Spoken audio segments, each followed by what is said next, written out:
Bonjour à tous et bienvenue chez Omnivet, clinique vétérinaire dans la région lyonnaise. Nous sommes ici aujourd'hui pour un webinaire inédit sur le comportement des animaux avant et après la pandémie, présenté par le docteur Claude Beata, vétérinaire comportementaliste. Le retour à la vie normale peut potentiellement vous perturber ainsi que votre animal de compagnie. Dans cette vidéo, nous allons aborder le sentiment de peur chez votre chien. Alors, on parle du chien qui a peur. Car même notre chien moderne, qu'est-ce qu'on lui demande? On lui demande d'être un chien citoyen, adaptable, qui doit pouvoir s'adapter à tout. Et doit pouvoir être prêt à rencontrer des environnements très différents, parfois très bruyants, avec des humains qui peuvent être très différents aussi, des jeunes, des vieux, des enfants, des gens qui ont des uniformes, et puis il y a d'autres chiens, il peut y avoir d'autres animaux, bref, beaucoup de stimulation. Donc on lui demande avant tout, s'il y a vraiment une caractéristique qu'on demande à notre chien, c'est d'être adaptable. Et ça va beaucoup dépendre de son développement. Et ça va assez vite, hein, c'est-à-dire que ce qu'on appelle la première base de données du chien, la base de données primitive, elle se ferme à 13 semaines. Si vous faites le calcul, 13 semaines, c'est pile 3 mois. Et on n'a pas le droit d'acheter un chien, on n'a pas le droit de prendre un chien avant l'âge de 8 semaines. Donc, on n'a vraiment pas beaucoup de temps pour l'adapter au milieu définitif. Et c'est important de ne pas le prendre avant 8 semaines parce qu'il doit rester au contact de sa mère, qui lui inculque les autocontrôles. Là, c'est autre chose. Mais là, on considère que l'âge idéal pour adopter du coup le chien, c'est 9 ou 10 semaines. Donc du coup, on a 3 à 4 semaines au maximum pour que le chien puisse s'habituer à son milieu définitif. Donc ça doit aller très vite et cette habituation à son milieu définitif, ça va fixer ce qu'on appelle le seuil d'homéostasie sensorielle. Ça veut dire quoi? Ça veut dire le seuil en dessous duquel le chien ne va pas réagir. Par exemple, si un chien n'a jamais entendu de bruit de gros camions, d'accord? Par exemple, le camion qui ramasse les poubelles, qui fait beaucoup de bruit, qui a des gyrophares et qui a une sonorité particulière quand il recule. Si un chien n'a jamais entendu ça avant l'âge de 13 semaines, on a toute chance que quand il va rencontrer ça, ça va lui faire très très peur et qu'il va avoir du mal à s'y habituer. En revanche, s'il l'a vu avant, eh bien, quand il va, par exemple, s'il a été élevé à la campagne mais qu'il a vu des tracteurs qui font à peu près le même style de bruit, qui sont aussi gros, quand il va voir un gros camion, il va le mettre dans la même catégorie que les tracteurs et ça ne va pas lui faire peur, ça ne va pas déclencher d'émotions insupportables. Donc il y a vraiment une importance majeure à ce que les chiens rencontrent régulièrement, avant les 13 semaines, des expositions répétées à toutes les catégories de stimuli. Donc qui voient des engins à moteur, qui voient des bruits d'aspirateur, et surtout qui voient des humains, et qu'avec ces humains, c'est pas, quand on dit qu'ils voient des humains, on ne montre pas juste un enfant comme ça 5 secondes, et hop, le chien les connaît. Il faut des contacts nombreux et positifs pour que pour le chien, ça devienne quelque chose qui soit admis. Donc imaginez toujours quand on prend un petit chien par exemple, et qu'on le ramène chez soi en voiture, le choc sensoriel que ça doit être pour une espèce qui sent à peu près entre 50 et 100 fois mieux que nous, de se retrouver dans quelque chose qui marche avec un moteur, dans lequel il y a des produits différents, et puis qui va arriver dans une famille où il va être énormément touché, et j'allais dire, les chiens sont faits pour ça, et les chiens vivent avec nous et ils y ont du plaisir si tout s'est bien passé, mais effectivement, on leur demande d'apprendre beaucoup de choses en peu de temps. Qu'est-ce qui s'est passé avec les confinements?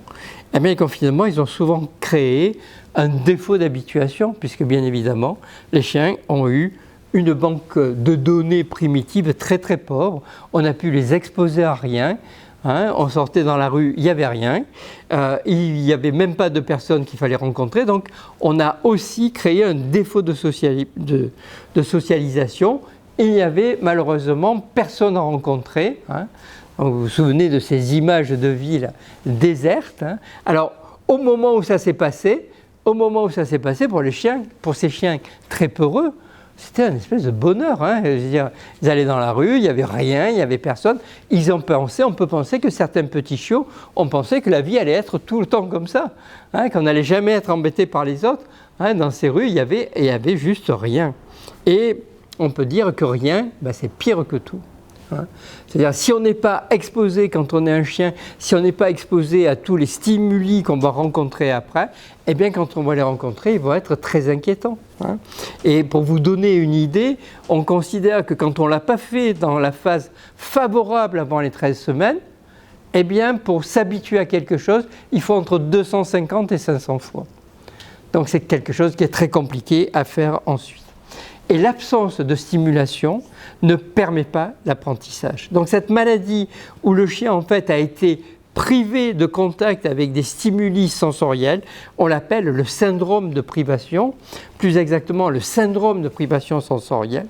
Et pour ces chiens-là, le moindre stimulus déclenche la peur. Et pour eux, le monde est rempli d'individus menaçants et d'éléments effrayants.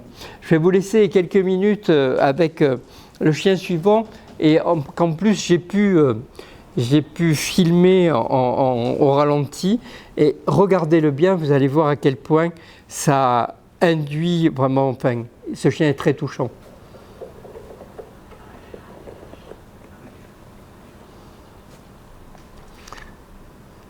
Et là, simplement parce que je le regarde, que je m'approche de lui, on va voir les oreilles qui vont basculer vers l'arrière, le regard qui fuit, la position qui est basse, le chien qui essaye de se cacher derrière son maître, qui va essayer de s'extraire du contact, hein, puis il voit que son maître bouge, il revient dans l'autre sens.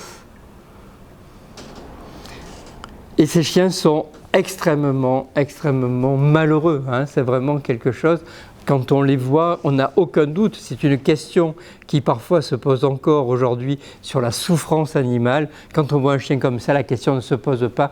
Il est dans un état de grande souffrance. Il y a plusieurs stades dans ce syndrome de privation. Le stade 1, on l'appelle le stade des phobies ontogéniques, c'est-à-dire les chiens ont peur d'éléments bien précis. Par exemple, ils ont peur effectivement des gros camions, ils ont peur de l'aspirateur, mais on peut dire de quoi ils ont peur. Ils n'ont peur que de quelques points assez bien identifiés. Le problème, c'est que souvent, c'est associé aussi avec une phobie sociale, c'est-à-dire avec le fait d'avoir peur des gens. Et cette phobie sociale, elle va s'aggraver énormément à la puberté.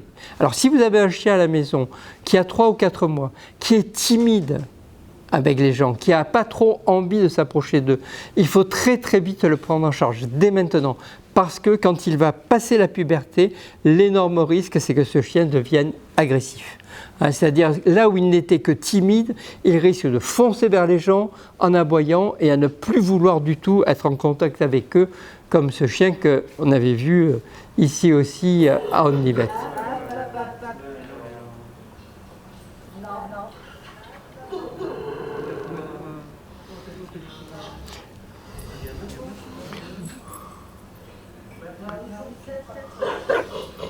Et vous voyez bien, évidemment, ce chien, il est impressionnant. Hein. Ce chien, on a peur, il n'aurait pas la muselière, on pense qu'il pourrait mordre. Mais vous voyez à quel point, à la fois, il est ambigu, à la fois, c'est bizarre ce qu'il fait. Il grogne, il a les oreilles en arrière, mais en même temps, il a la queue qui remue. Hein. Et c'est évidemment pas un chien qui veut prendre le dessus ou un chien qui fait une agression hiérarchique. C'est un chien qui a peur, qui fait une agression par irritation. Il ne sait pas comment gérer son environnement et ça peut le rendre dangereux. Et malheureusement, souvent, ça peut conduire une fois de plus à son abandon. Et c'est des choses que nous prenons en charge le plus rapidement possible pour éviter ça. Au stade 2, les chiens, eux, sont en anxiété permanente. Alors, il y a moins de risques agressifs, mais ils sont totalement incapables de s'adapter. Hein. La vie, pour eux, est marquée vraiment par une inhibition très très profonde. Alors, je ne vais pas vous en montrer, parce qu'en fait, ces chiens, ils ne font pas grand-chose. Alors, ce qu'il peut faire, c'est se lécher sans s'arrêter au point de s'enlever des poils, ou il peut faire de la boulimie et du coup avoir tendance à devenir obèse. C'est des chiens qui sont moins spectaculaires que le chien que vous avez pu voir, qui ne sont pas agressifs, mais leur état de souffrance est au moins aussi élevé et il faut eux aussi les aider et les prendre en charge. Alors, ça se traite, hein, évidemment. il y a une nécessité d'une thérapie comportementale souvent longue. Un chien comme celui que vous avez pu voir tout à l'heure, on sait qu'on va devoir le traiter pendant 12 à 18 mois, qu'il va falloir qu'il y ait des séances de thérapie comportementale régulières pour qu'il puisse s'améliorer. Mais il ne faut vraiment pas se décourager parce que ces chiens, on arrive toujours à les améliorer, même si on arrive plus rarement à les guérir totalement. Mais moi, je suis toujours très impressionné, très ému par la persévérance des propriétaires qui arrivent à force de patience, à force de traitement et à force d'amour à donner à ces chiens une vie beaucoup plus agréable. Et puis, quand ils sont mal à ce point-là, il y a toujours besoin d'une aide biologique. Alors, quand on est sur les cas les plus simples qu'on a vus, les plus faciles, on peut les aider avec des suppléments nutritionnels, encore comme le Zilken. En revanche, quand il y a un risque agressif, quand l'inhibition n'est plus spontanément réversible, c'est-à-dire quand on est sur des états anxieux, sur des états dépressifs, eh bien là, on n'hésitera pas à utiliser les psychotropes. Mais vraiment, et les psychotropes, on les utilise toujours en fonction des neurotransmetteurs. Et donc vraiment, c'est quelque chose sur lequel je veux insister. Ces chiens, il faut les aider. Leur souffrance, elle est visible. Ces chiens, ils sollicitent notre aide. Leur monde est vraiment un monde inquiétant, un monde qui leur fait peur. Ils sont en souffrance continuelle. Et là, il faut bien le dire, les confinements ne nous ont pas aidés. Mais souvenez-vous, ces chiens connaissent un bon pronostic. On va les améliorer, même si, comme je le disais tout à l'heure, on ne les guérit pas toujours, même si la route est longue. Et pour ces chiens-là, la perfection n'est pas notre but. On ne veut pas qu'ils deviennent des grands amoureux du genre humain ou des chiens totalement détendus dans la rue. Mais généralement, on arrive sans trop de difficultés, mais avec du temps, de la patience et le traitement adéquat, à les améliorer par exemple à 80%. Et ça leur permet de vivre une vie tout à fait correcte. Il y a plusieurs questions. Comment est-ce qu'on sait qu'un chien est timide ? Alors, comment on sait qu'un chien est timide ? Par exemple, chez le vétérinaire, ça se voit bien. Quand on reçoit des chiots, en principe, un chiot normal, entre guillemets, il va venir très volontiers vers nous. Dès qu'on s'accroupit, il va venir, il va nous faire la fête. Ou même dans la rue, les chiens vont être joyeux, vont être contents de rencontrer d'autres chiens, de rencontrer d'autres personnes. Le chien timide, lui, eh bien, quand quelqu'un cherche à prendre contact avec lui, eh bien, il va se cacher derrière ses propriétaires. Il n'a pas trop envie qu'on le touche. Il y a par exemple en ce moment énormément de chiens border collie ou berger australien. Alors le comportement, c'est jamais une question de race, mais ce sont des chiens, chez ces chiens de berger, on a beaucoup de chiens anxieux, et ce sont des chiens très jolis. Et donc les gens dans la rue, qu'est-ce qu'ils font ? Mais qu'est-ce qu'il est joli, ils veulent à tout prix les toucher. Et pour le chien qui est timide, on va vite le voir, il va venir se cacher. Et celui-là, il ne faut pas hésiter à en parler au vétérinaire pour qu'il puisse l'aider très tôt. D'autres questions sur tout ce qui est bruit d'aspirateur ou balai. Vous disiez que c'était assez logique qu'ils en aient peur. Comment est-ce qu'on peut faire pour qu'ils n'aient pas peur ? On peut faire des habituations très simples. C'est-à-dire que si on ne dépasse jamais les capacités d'adaptation de l'animal, par exemple on le fait à deux, il y en a un qui se met avec le chiot, l'autre il se met à côté de l'aspirateur, il le met 2 secondes, hop, il arrête tout de suite. Et pendant ce temps, on est en train de jouer avec le chiot. Il va sursauter et puis c'est déjà arrêté. On fait ça tous les jours, quelques minutes. En 15 jours, 3 semaines, pour le chien, l'aspirateur n'est plus un objet qui déclenche la réaction phobique.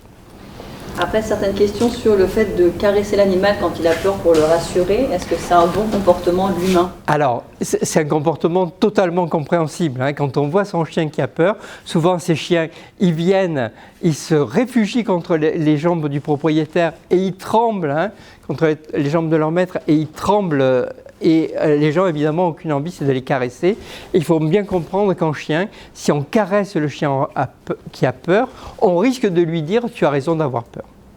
Donc, si quand vous le caressez, vous voyez qu'il se détend et qu'il va très bien, ok, ça va, ça veut dire que vous le rassurez. Mais souvent, vous verrez que quand vous le caressez, il se met à trembler encore plus. Ou il se met à grogner, donc ça veut dire que la caresse ne le rassure pas, au contraire. Et donc dans ces cas-là, il faut faire autre chose. Donc par exemple, on va le faire juste asseoir Et là, si c'est assis malgré la peur, là, on peut le récompenser. On a une dernière question. Est-ce qu'on peut mettre des psychotropes à un chien agressif? Alors, quand on sait le faire, bien sûr, il faut le faire. Alors, non seulement on peut le faire, mais j'allais dire on doit le faire si on veut leur sauver la vie. Hein, c'est-à-dire que très souvent, les chiens agressifs, on a le risque que les personnes ne puissent pas les garder. Vous avez vu la taille du chien que je vous ai montré. Si ce chien reste agressif, très clairement, la possibilité de rester dans sa famille aurait été mauvaise. Ce chien, ça fait plus d'1 an que je l'ai vu ici. Il va très bien aujourd'hui. Hein. Il est capable de se promener, de ne plus agresser les gens et il va très bien avec sa propriétaire. S'il n'y avait pas eu à la fois la prise en charge avec le médicament psychotrope et avec la thérapie comportementale, ce chien ne serait plus avec nous.